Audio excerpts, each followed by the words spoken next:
Welcome to my channel, The World of Science Fiction. Don't forget to like and subscribe to the channel.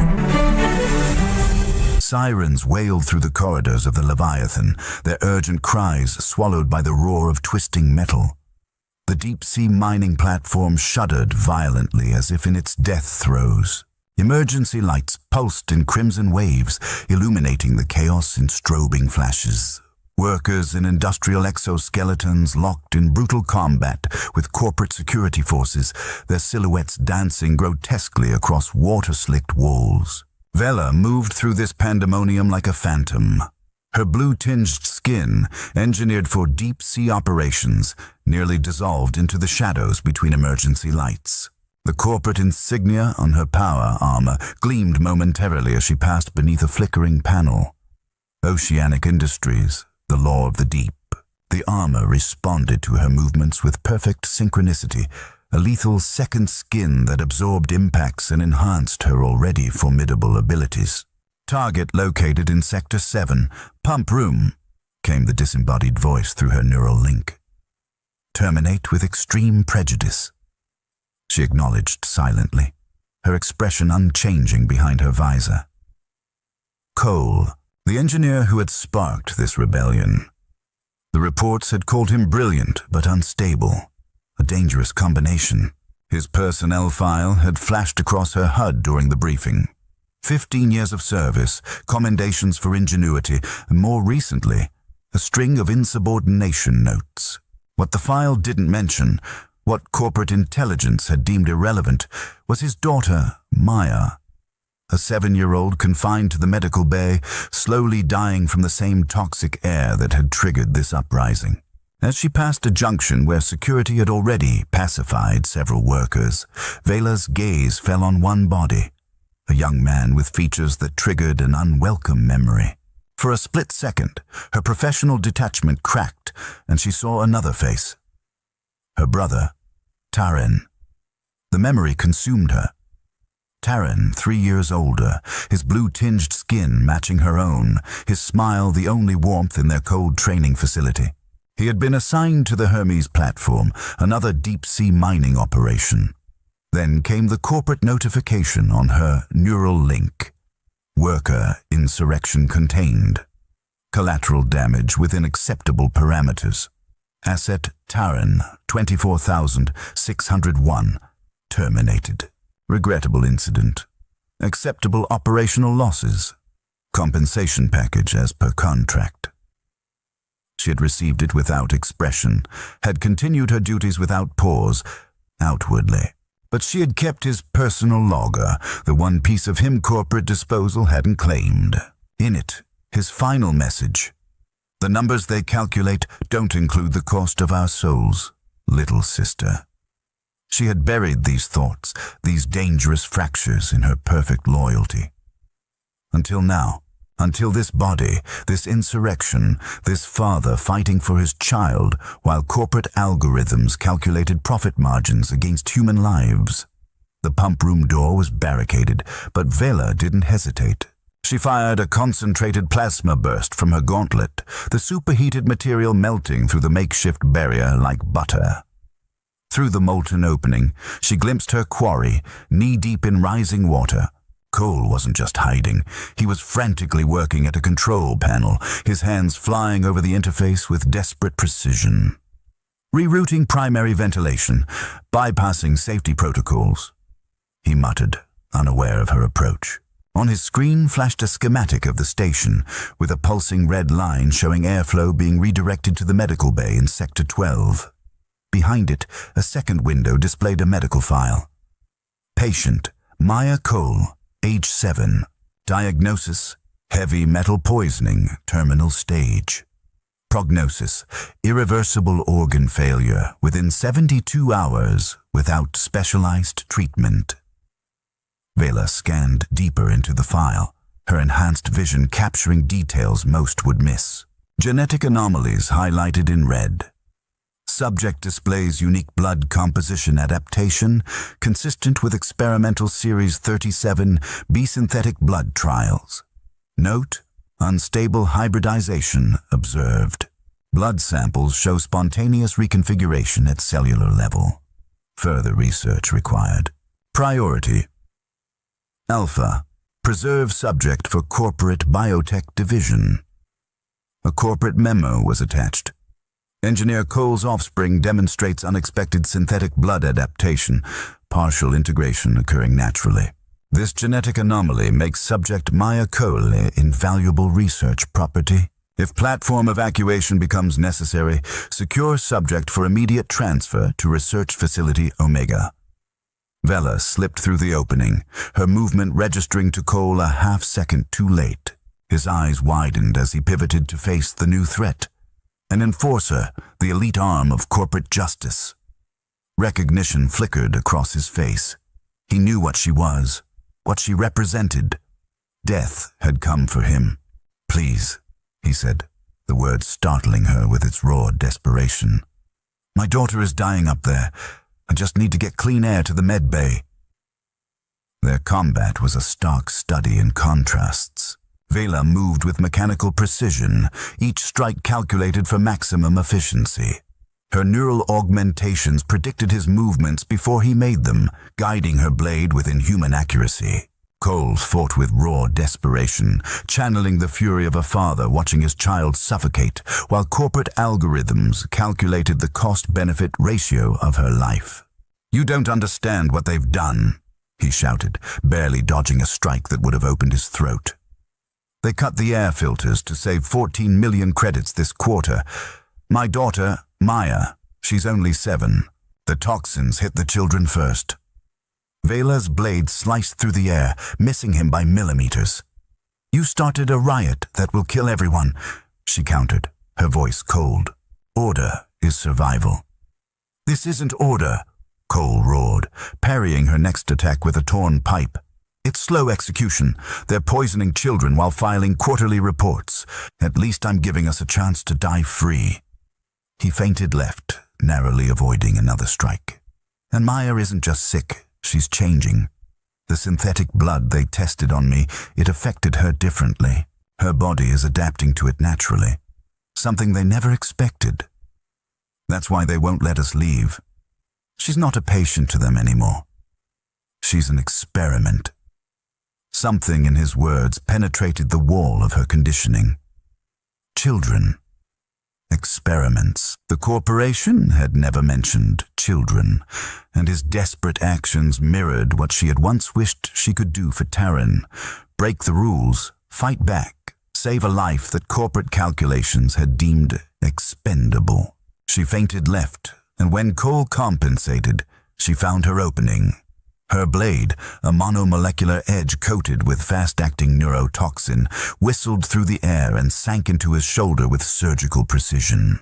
The strike was perfectly calibrated. In exactly 3 seconds, the neurotoxin would paralyze his nervous system, rendering him immobile but conscious enough to witness his own execution. But Cole didn't fall. He staggered back, clutching the wound, but his eyes remained clear, focused. Shocked not by pain, but by something else entirely. From the wound, no crimson flowed. Instead, a viscous black substance with an oily sheen seeped out, refusing to mix with the water around them. Perfluorocarbon emulsion. Synthetic blood. Vela's mind raced through the implications. The substance allowed humans to breathe liquid, to withstand the crushing pressures of the deep without decompression, but it had no nerve endings for the toxin to affect. Surprised, Cole's voice was ragged. "Company's been testing it on us for years.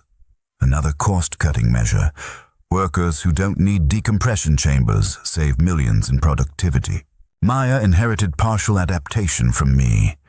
It's the only thing keeping her alive right now." The platform groaned ominously around them, a dying beast. Somewhere deep below, explosions thundered through the structure. "What have you done?"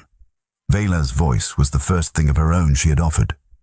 Cole's laugh was bitter. "What they forced us to do. Maya needs the specialized medical capsule in the upper level to survive. It's the only one with an autonomous oxygen supply that can make it to the surface. We tried asking. We tried negotiating. They said she wasn't worth the operational costs." His eyes hardened. If we're going to die, we're taking this hell with us." The words had barely left his mouth when the world exploded. The outer hull, weakened by the workers' carefully placed charges, finally surrendered to the crushing embrace of the abyss. The ocean rushed in with apocalyptic force, a wall of pressurized water that tore through bulkheads as if they were paper. The flood caught them both unprepared. Vela was thrown violently against a bulkhead, her helmet cracking against the metal with enough force to momentarily black out her vision.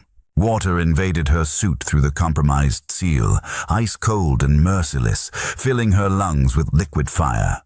Her armor, designed for combat in controlled environments, began to groan under the monstrous pressure of the deep ocean. Her augmented senses registered the critical failures cascading through her systems. Oxygen reserves depleting. Pressure compensation failing. Estimated survival time 7 minutes. Through the murky water, she saw Cole struggling against the current, his movements more controlled than her own.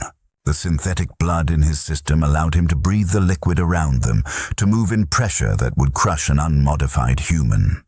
In an instant, their roles had reversed. Vela, the unstoppable predator, was now drowning prey. Her strength, her weapons, her authority, all rendered meaningless by the impartial physics of the deep. Cole watched her thrashing, saw the primal terror behind the cracked faceplate of the woman who had tried to kill him moments before. For 3 heartbeats he hesitated, weighing her life against all she represented. Then, with a decision that would alter both their fates, he lunged forward. Instead of leaving her to drown, he grabbed her armored form and dragged her upward through the rushing water, fighting against the current until they reached a small air pocket trapped near the ceiling. He pushed her face into the dwindling oxygen, allowing her to gasp desperately. "Breathe," he commanded, his voice the only law in their drowning world. Slow and deep.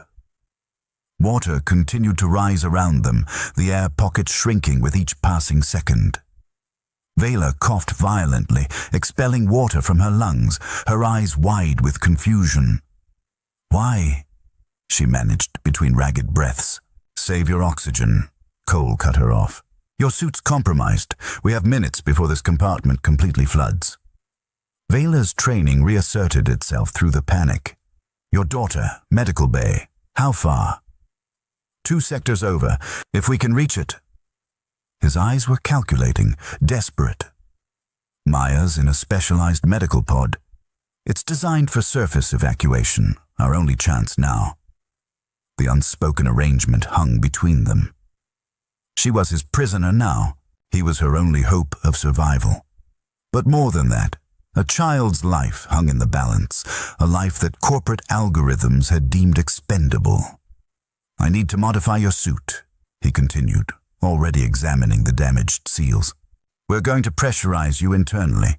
It'll hurt like hell, but it's that or death." From a pouch at his belt, he produced tools and began working on her armor with practiced efficiency. His fingers moved with the precision of someone intimately familiar with the technology, knowledge that shouldn't have been available to a mere mining engineer. "You're not just an engineer," Vela observed, wincing as he bypassed a security seal on her armor. A grim smile flickered across his face. "I designed half the systems on this platform before they decided my services would be more profitable below the surface." His expression darkened. "Then Maya got sick.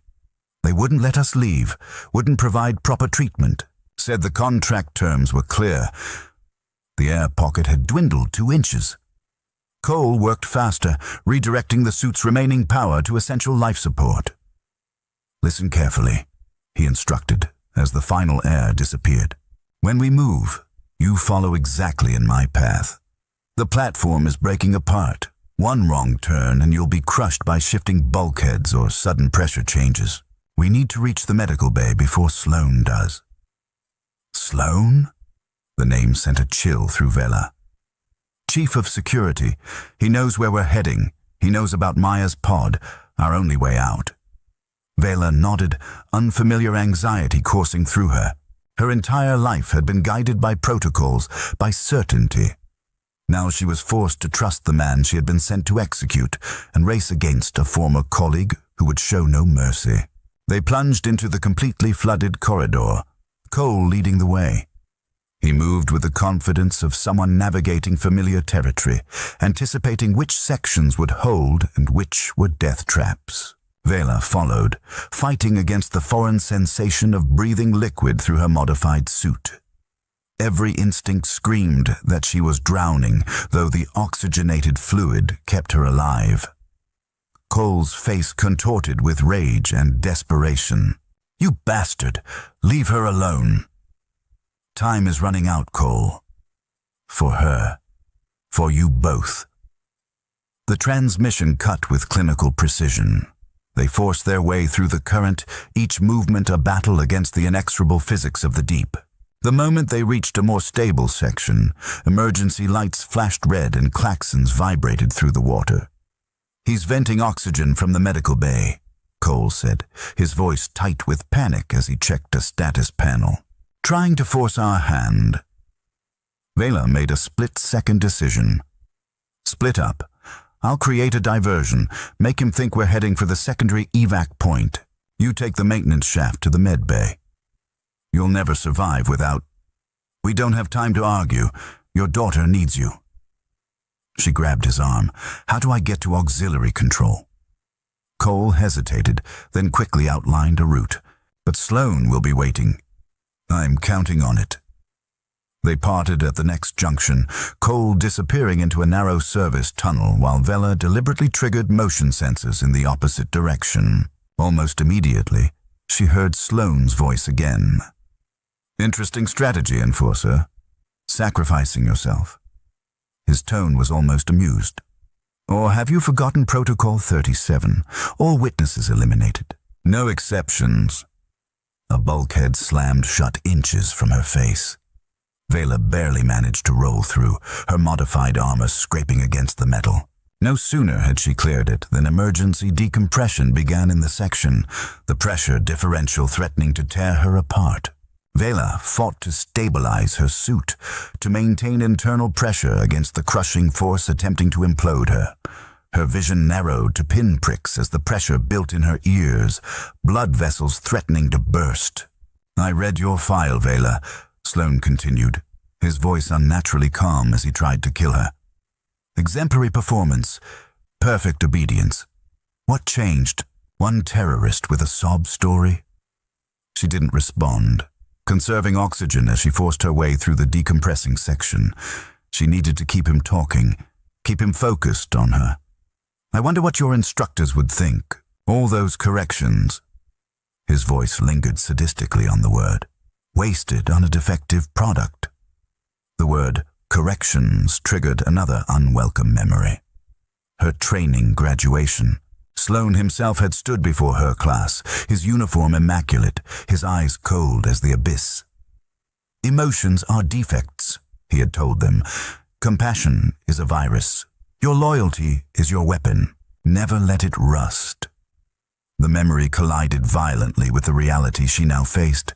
Executed workers, poisoned children, acceptable losses.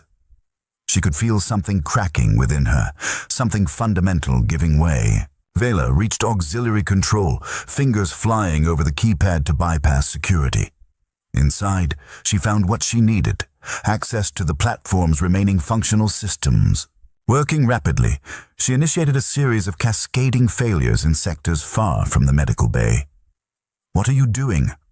Sloan's voice had lost its composure. "Stop that immediately." Through the viewport, Vela witnessed the true cost of the order she had protected. Bodies drifted in the murky water, miners executed by security before the riot had even begun. Their faces were frozen in expressions of surprise, many still in sleep garments. This hadn't been a battle. It had been a purge. "I see them," she replied finally, her voice steel. "The workers you executed, the children you were going to eliminate. I see everything now." "They were property," Sloan snapped. "Replaceable." A console nearby flickered to life, showing security camera feeds. In one, she saw Cole making progress toward the medical bay. In another, Sloane was visible, moving with deadly purpose through the corridors, converging on her position. The platform shuddered violently, not from her sabotage, but from the progressive structural failure. Time was running out. You were bred for loyalty, Vela. Sloane's voice had turned cold, yet here you are, betraying everything they built you for. On another screen, Vela saw medical reports scrolling, names, dates, diagnoses. Children's names, including Maya Cole. Next to each, a corporate assessment. Continued treatment not economically viable. And then, glowing in red, the order that had been transmitted to her unit before the riot. Protocol 37.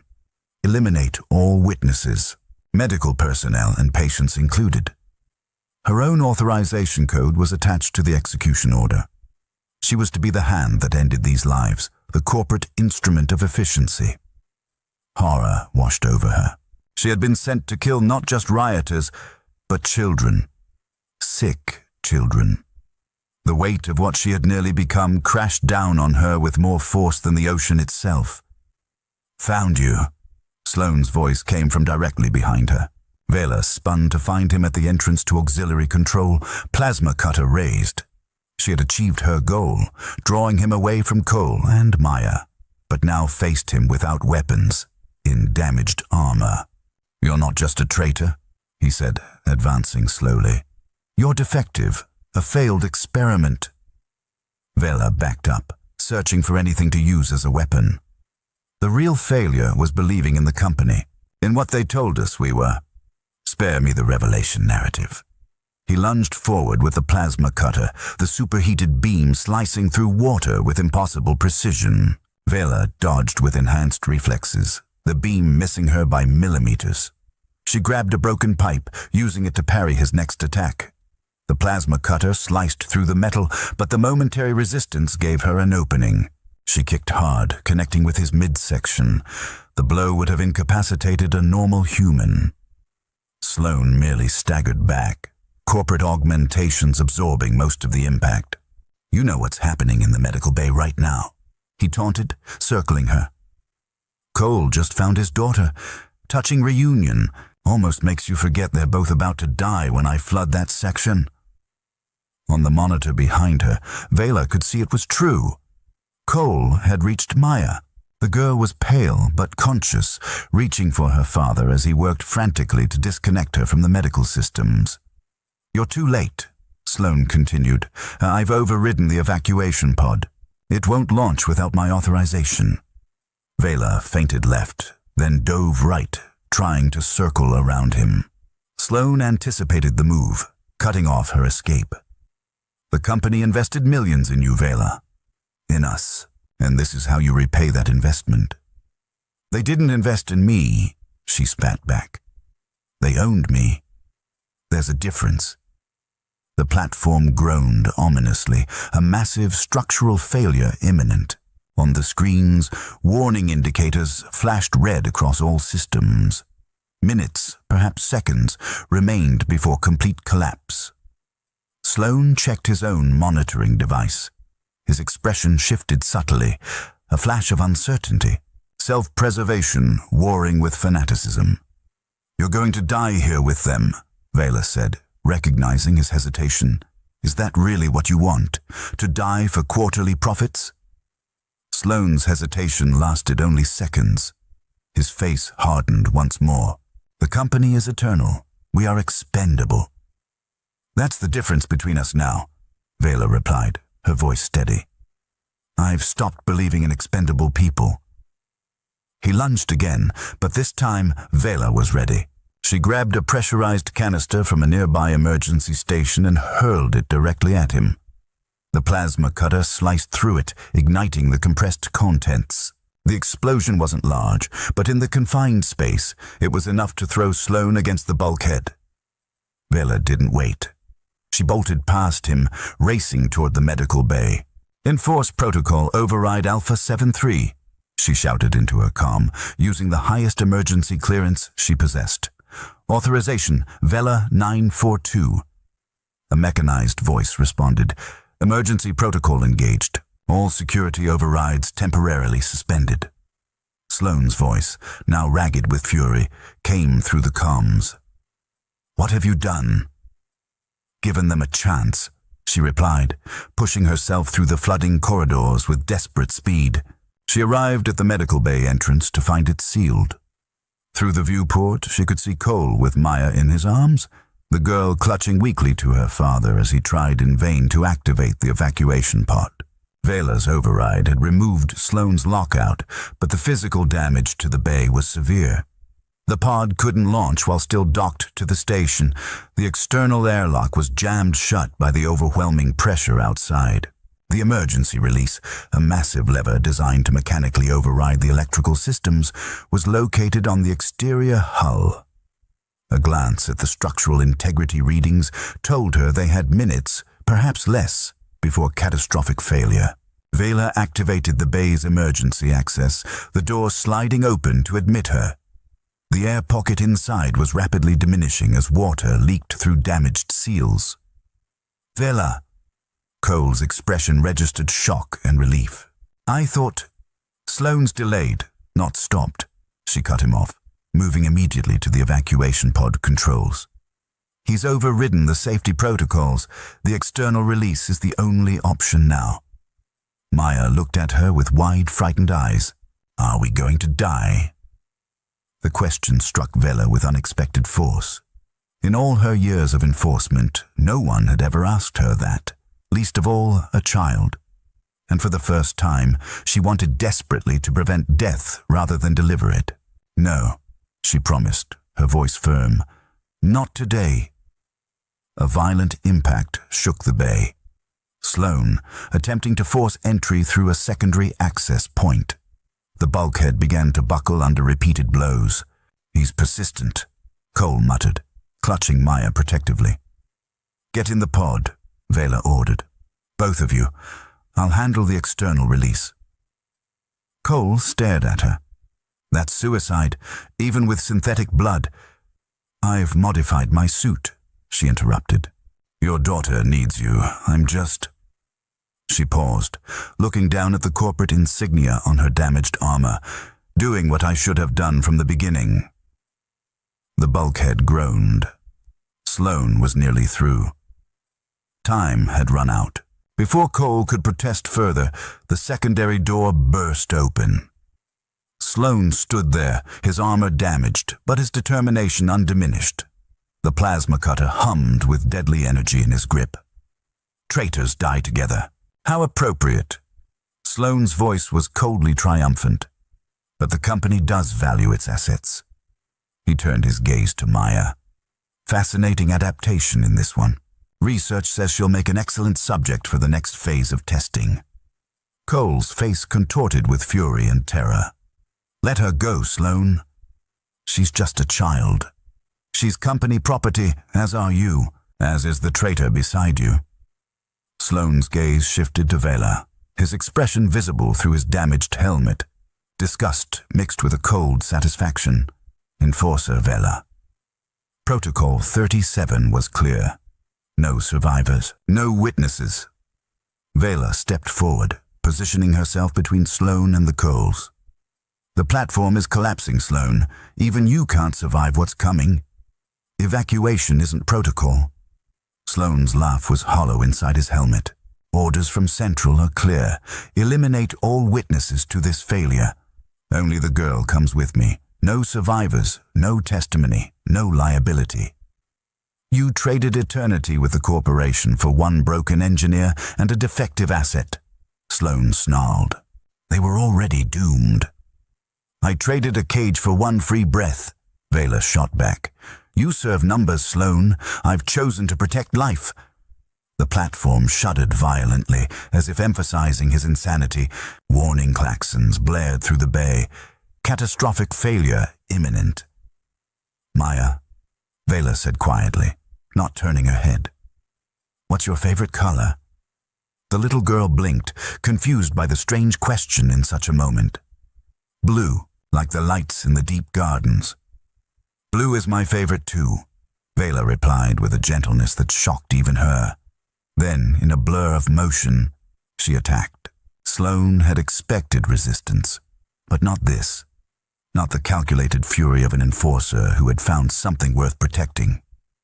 Vela moved with lethal precision, every strike designed to force him back, away from the pod, away from Maya. "Get in the pod," she shouted to Cole. "Now." Cole lifted Maya, rushing toward the evacuation unit, while Vela kept Sloane engaged. The security chief was a skilled fighter, but Vela had been enhanced for combat in ways he had not. What he lacked in refinement, however, he made up for in raw strength and fanaticism. The plasma cutter sliced through the water, missing Vela by millimeters as she twisted away. She grabbed his arm in the backswing, using his momentum against him to slam him into a medical console. Sparks erupted from the damaged equipment. "Why fight for them?" Sloane rasped, struggling to regain his stance. "They're nothing to us. We're the chosen ones." "You chose wrong," Vela replied, driving her fist into a weak point in his armor. Behind her, Cole had secured Maya in the pod, but his expression was grim as he worked the controls. The external hatches jammed, the release mechanism. "I know," Vela called back, never taking her eyes off Sloane. "Get ready to launch the moment it opens." With a roar of rage, Sloane charged her, the plasma cutter aimed directly at her heart. Vela sidestepped at the last possible moment, grabbing his extended arm and using his momentum to hurl him across the bay. He crashed into equipment, momentarily stunned. Vela took the precious seconds to reach the emergency decompression chamber adjacent to the airlock. The small room was designed to equalize pressure before exterior operations, a buffer between the habitable interior and the crushing deep outside. "Vela, don't." Cole's voice came through her earpiece, but she had already made her decision. She activated the chamber. Water flooded in rapidly as the pressure equalized. Unlike Cole, she had no synthetic blood, only the hastily modified suit and her own determination. When the outer door opened, the abyss would kill her within minutes. "Maya needs her father," she said simply, "and you've shown me there are things worth dying for." The outer door opened. Vela stepped into the abyss. The world became silence, cold and indescribable pain. The crushing pressure of the deep ocean began to kill her instantly. Her unmodified physiology couldn't withstand such extremes. The vessels in her eyes began to burst, her vision clouding with crimson darkness. Every movement was agony as the pressure compressed her joints, threatening to collapse her rib cage. Inside the medical bay, Cole saw what was happening through the exterior camera feed on a nearby monitor. The footage from Vela's suit camera transmitted directly to the medical bay displays, a standard enforcer protocol for mission documentation. They could see exactly what Vela saw, hear her labored breathing, watch as the pressure gauges on her suit climbed to critical levels. The image crackled with interference, the audio distorting as her systems began to fail. "Vela, no!" Maya cried out, her small hand reaching toward the screen where the enforcer's vital signs were plummeting. Through her fading consciousness, Vela saw Sloane had recovered. He was approaching the pod, where Cole stood protectively in front of his daughter. The security chief raised his plasma cutter, preparing for a killing strike. With her last reserves of strength, Vela pushed toward the emergency release lever. Every centimeter was a battle against forces that could pulverize diamonds. The pain was beyond description, but she forced herself onward, driven by a purpose she had never known in all her years of unquestioning service. Through a haze of pain and encroaching darkness, Vela heard Cole's voice, distant but clear through the comms. "Left, Vela. 2 more meters. You can do this." The voice guided her through the final moments of consciousness. She pushed toward where he directed, every movement sending agony lancing through her failing body. She reached the emergency release lever. Her hands, seized by pressure-induced cramps, refused to obey. With superhuman effort, breaking her own bones in the process, Vela threw her entire body weight against the mechanism. For one terrible moment, nothing happened. Then, with a grinding shriek that vibrated through the hull, the hatch began to open. Inside the medical bay, Cole saw his opportunity. As Sloane turned in shock toward the opening hatch, Cole launched himself forward. He drove a medical implement deep into a gap in Sloane's armor. Not a killing blow, but enough to stagger him backward toward the widening airlock. The pressure differential did the rest. Sloane, caught in the sudden outflow of water as pressures equalized, was torn from his feet and sucked toward the open hatch. He clawed desperately at handholds, but the force was irresistible. With a final, hateful glare, he was swept into the abyss. Cole didn't waste a second. He rushed to the external viewport, searching frantically for Vela. He spotted her drifting form, already unconscious, being pulled slowly back toward the station by the same current that had claimed Sloane. With practiced movements, Cole sealed himself in his daughter's medical pod, ensuring Maya was secure.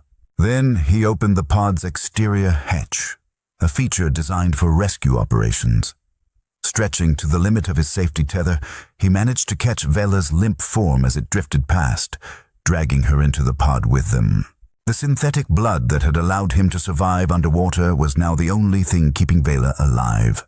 As Cole performed an emergency transfusion using the pod's medical equipment, her body, crushed by the pressure, was failing rapidly.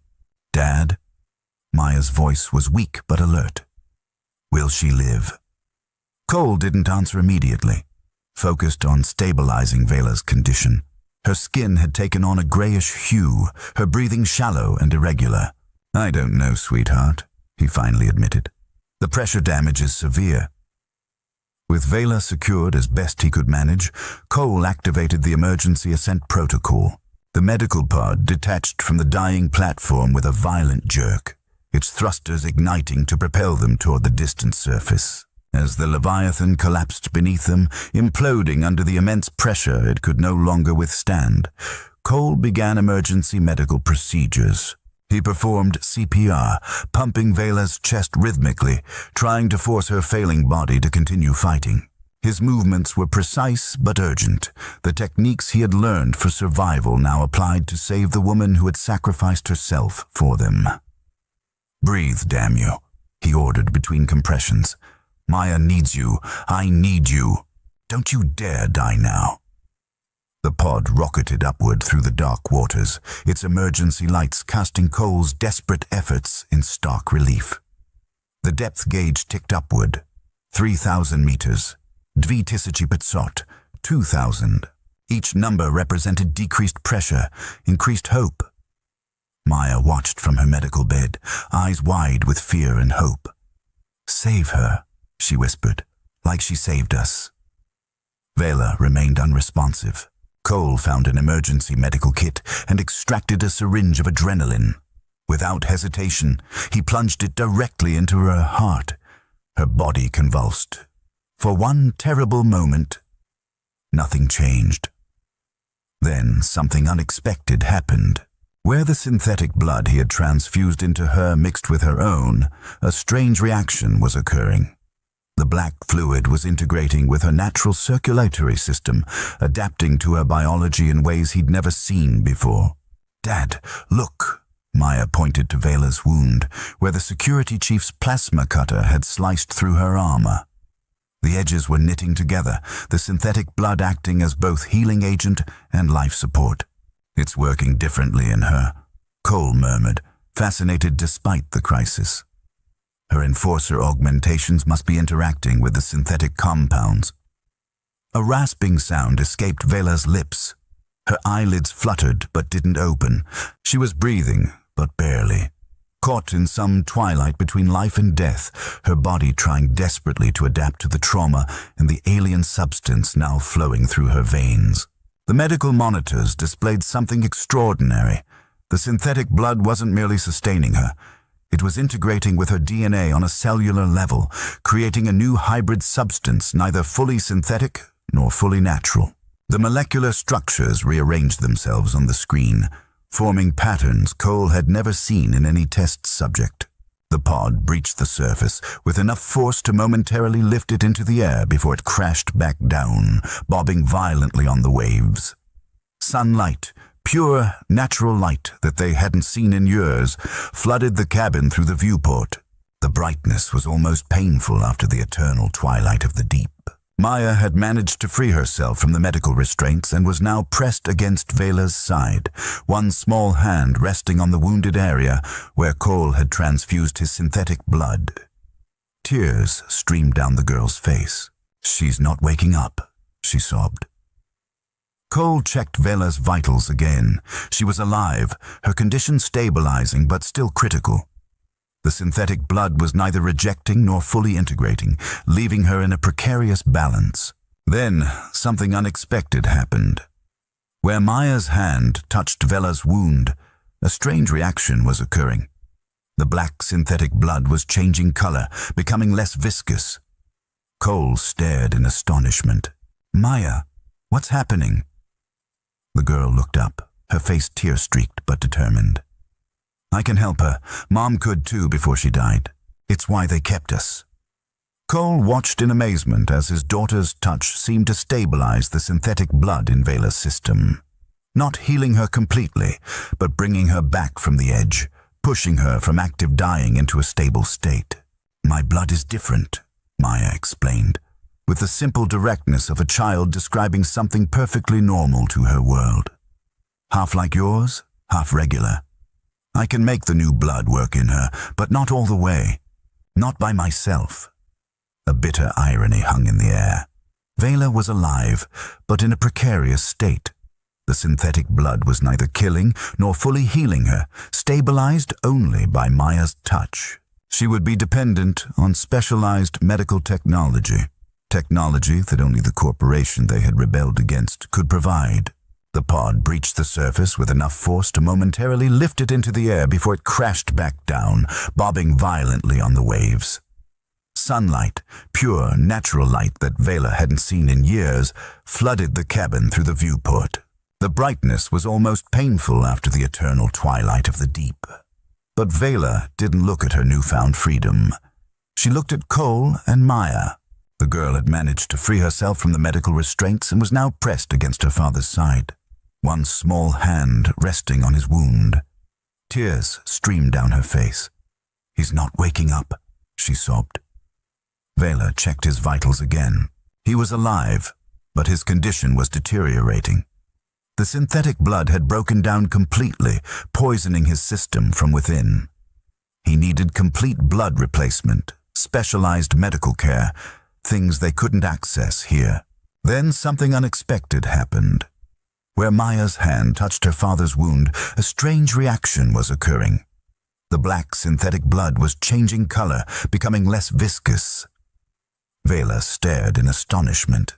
"Maya, what's happening?" The girl looked up, her face tear-streaked but determined. "I can help him. Mom could too before she died. It's why they kept us." Vela watched in amazement as the child's touch seemed to stabilize the deteriorating synthetic blood, not healing him completely, but arresting the decline, pushing him from active dying into a stable coma.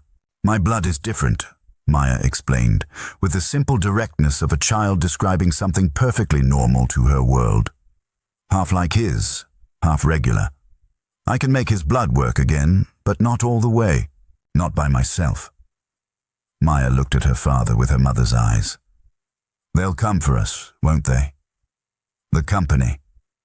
Cole nodded grimly. "They'll want both of you now. You for your adaptation abilities, Vela for what she's becoming. The first successful, full synthetic blood integration in an enforcer." He looked at his own hands, then back at Vela and his daughter. In his eyes was a decision, one that transformed him from a desperate father into something more dangerous, a protector with nothing left to lose. "We won't be here when they arrive," he said, activating the pod's emergency beacon with specific modifications. Not the standard corporate distress signal, but one that would be recognized by certain groups, underground networks that operated beyond corporate reach. People who could help them disappear. He removed Vela's damaged armor piece by piece, the corporate insignia catching the sunlight as he deliberately destroyed it, erasing any tracking systems embedded within. With each discarded segment, Her body seemed to breathe more easily, as if shedding not just armor, but the weight of what she had been. "What is she now?" Maya asked, with the directness only children possess. Not a company person anymore.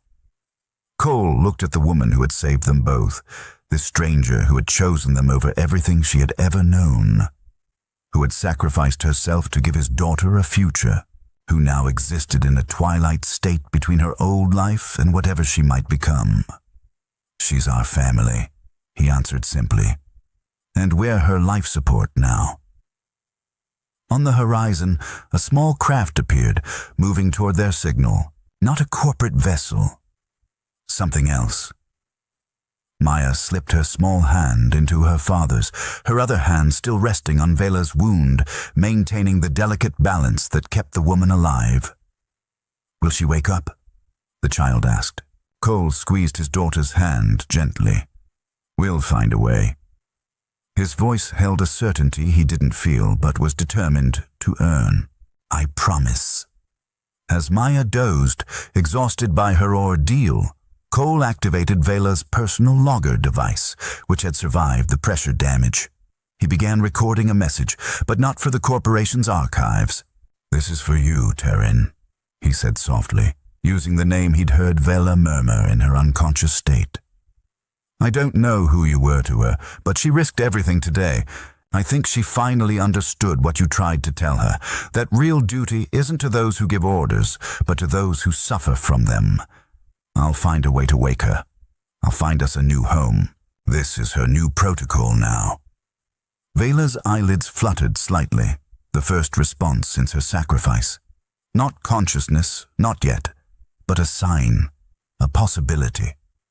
The future was rushing to meet them across the endless water, and for the first time in their lives, they faced it not as prisoners of the deep, but as a family forged in its darkest depths.